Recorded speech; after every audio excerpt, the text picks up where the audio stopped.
Bretagne provoque des remous sur les marchés. À Paris, le CAC 40 est en baisse depuis 5 jours. Dans le même temps, la Banque centrale européenne continue à distribuer des centaines de milliards d'euros gratuitement aux banques. Si le système devait à nouveau surchauffer ou déraper, votre épargne serait-elle à l'abri? Élément de réponse avec Natacha Königsberg.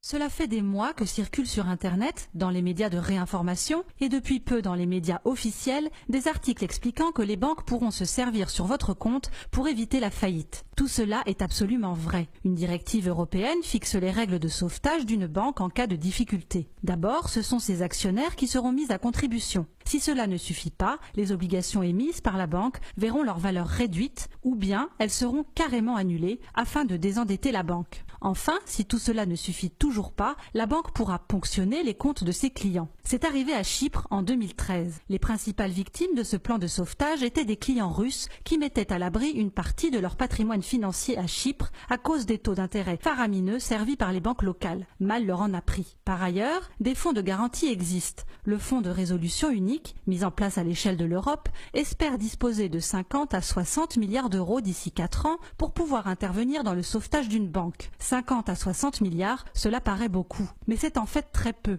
ridicule même. Quand la bulle des subprimes a explosé aux États-Unis, en 2008, ce sont des centaines de milliards de dollars qu'il a fallu mobiliser en quelques heures pour renflouer les banques. Autant dire que la fameuse garantie des dépôts, jusqu'à 100 000 euros, est une utopie complète. Elle jouera si une seule banque, isolément, est en difficulté et si elle n'est pas trop grosse. Mais si plusieurs banques mordent la poussière en même temps, votre argent disparaîtra avec elle. Donc, à la question « Votre épargne est-elle à l'abri à la banque ?», la réponse est évidemment et forcément non. Aucun banquier ou conseiller financier honnête ne pourrait vous dire le contraire. Aujourd'hui encore, le sauvetage continue. La Banque centrale européenne, en fabriquant de la fausse monnaie à tour de bras, qu'elle prête aux banques européennes à taux zéro, porte à bout de bras le système. Votre argent est-il alors à l'abri sur un contrat d'assurance vie? Les Français sont en effet de très gros épargnants. Ils ont placé 1600 milliards d'euros sur ces contrats. Seulement voilà, les sommes placées en assurance vie, de par la loi, doivent être majoritairement investies dans des emprunts d'État. Sur ces 1600 milliards d'euros mis de côté par les Français auprès des banques ou des assureurs, au moins 60% ont été aussitôt prêtés à des pays qui en ont besoin